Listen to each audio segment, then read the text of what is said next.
So we continue our discussion. From part 1 of this demonstration, we were able to show how to fill up the blue portion of this table, which corresponds to the blue motifs here. Now we try to figure out how to fill this part of the table where you have the orange color. And how you do it is you consider the parts of each unchosen sequence which are not part of the motif. So for instance, for the second sequence here, this is the motif randomly chosen as the motif position, and these are not part of the motif. So we consider these which is not part of the motif. For the third sequence, this is randomly chosen as the motif position, and this part is not part of the motif. For the fourth one, this is the motif position, and this part here and this part at the end are not part of the motif. So for this column here, we consider the parts of the sequences which are not part of the motifs, and we count the occurrences of each of the residues. So for these parts which are not part of the motifs, we count how many A's are there. So for here we count there's one A here, there's another A here, and there's another A here. So that's 3, and we put the 3 here. And then we count the number of C's. There's one C here, there's another C here, and so we have a 2 over there. And then we count the number of G's. We have 2 G's there, and you have a 2 here. And finally we count the number of T's. So there's a T there and there's a T there, and so you have a 2 here.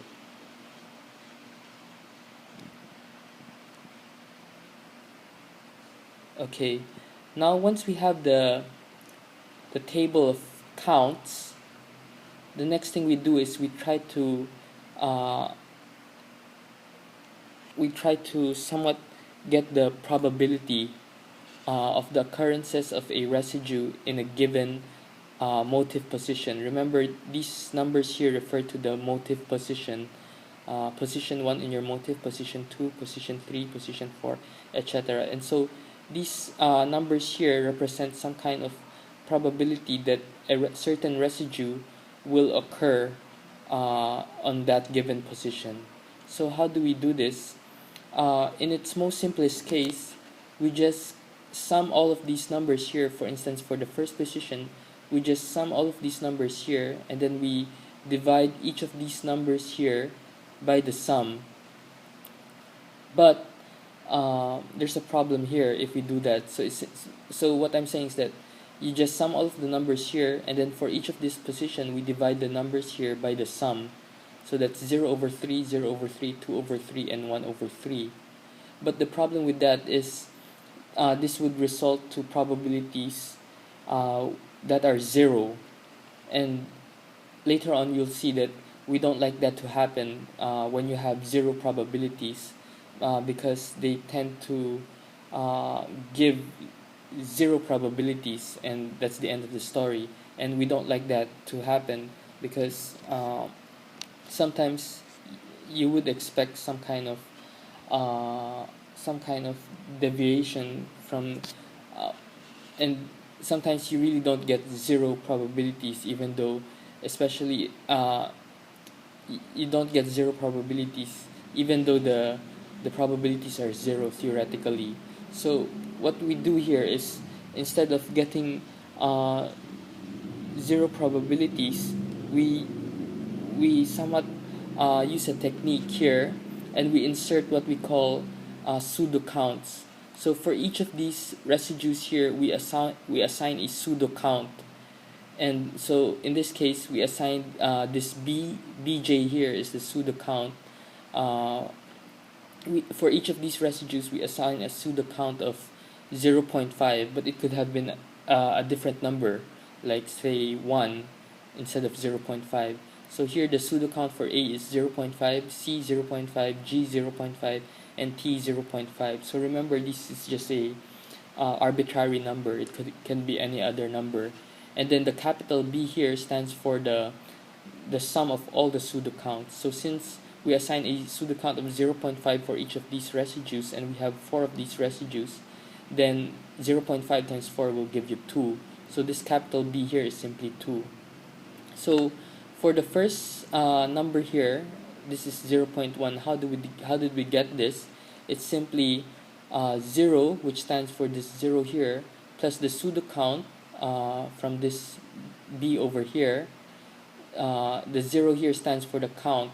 So we have a 0 plus 0.5, which is the pseudo count, divided by, in this case, 3, since we have 3 unchosen sequences, and we're counting the occurrences of the residues in those three unchosen sequences. So this is simply 3, and then plus 2.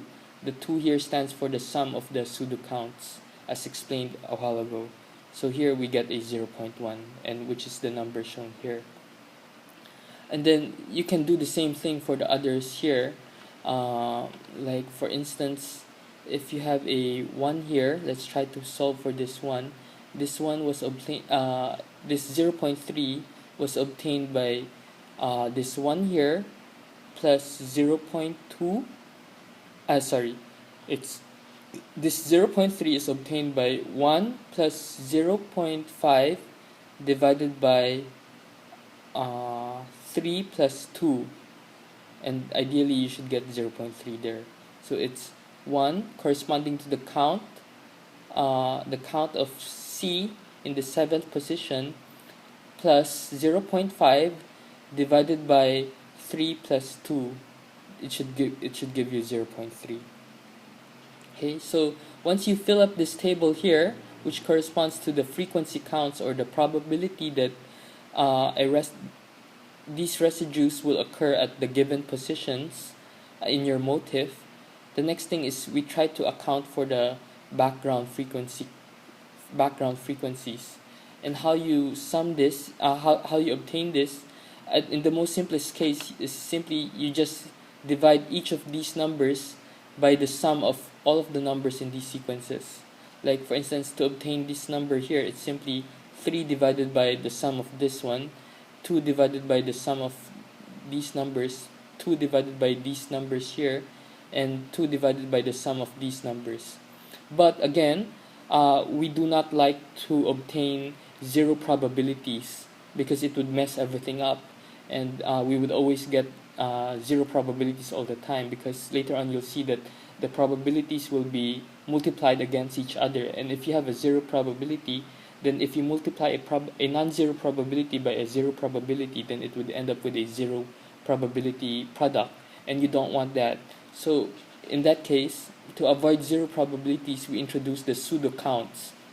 So here we arbitrarily chose a pseudo count of 0.5 for each of these 4 residues, and so this B over here, the small b, is 0.5, and this capital B here is the sum of the pseudo counts for each of the residues. Since you have 4 residues, then 0.5 times 4 will give you 2.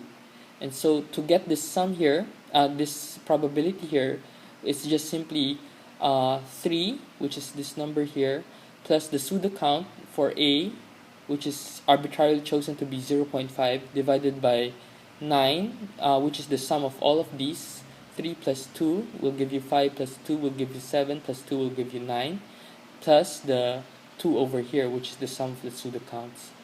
So instead of getting 1/3 by simply dividing 3 by the sum of all of these, which is 9, we get something like 0.31 because of the introduction of the pseudo counts.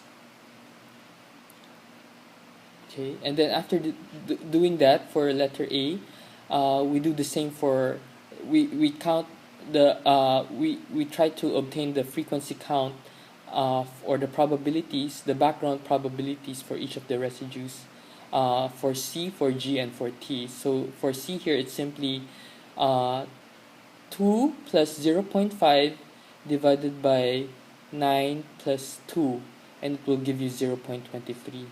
And then for G it's similar, and for T it's the same as well.